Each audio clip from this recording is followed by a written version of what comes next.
Es esmu Liepājas osta, un tas nozīmē, ka esmu Liepājas vārti uz plašo pasauli. Es esmu pilsētas galvenās durvis. Vēl vairāk, esmu šīs pilsētas raksturs, tā tas iz aizlaikiem bijis.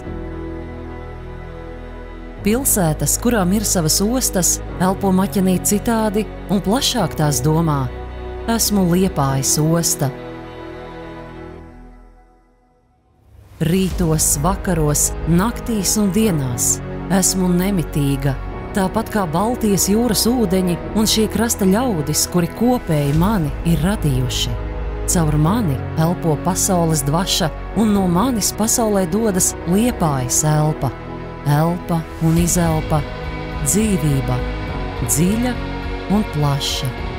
Mana būtība ir jūras ūdeņu braucējos, lielos, mazos, sīkos un varenos milžos, kuģos, sagaidīt, uzņemt savā azotē un pavadīt atkal tālāk pasaulē. Man jāprot turēt gaišu bākas uguni un jāprot atvērt vārtus tiem, kas tuvojas pie horizonta, un es esmu uzmanīga.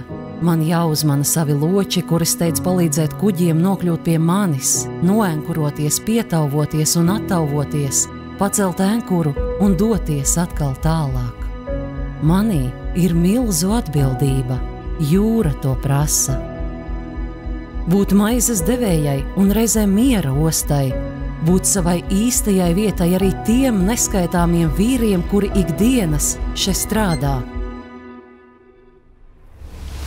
Varenajos celtņos pārkraujot, iekraujot un izkraujot iz kuģiem visdažādākās kravas.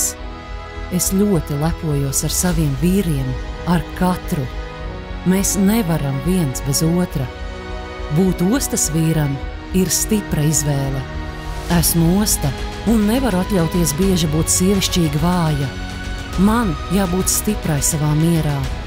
Ne tikai tad, kad ūdeņi man ir mierīgi un labvēlīgi, bet arī tad, kad tie satrakojas, kad tie mētā kuģus, kad vēja plosa karogus kuģu mastos. Es esmu mierīga.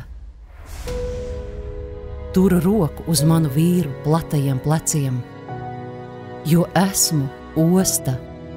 Esmu Liepājas osta, vienīgā tāda no visām pasaules ostām.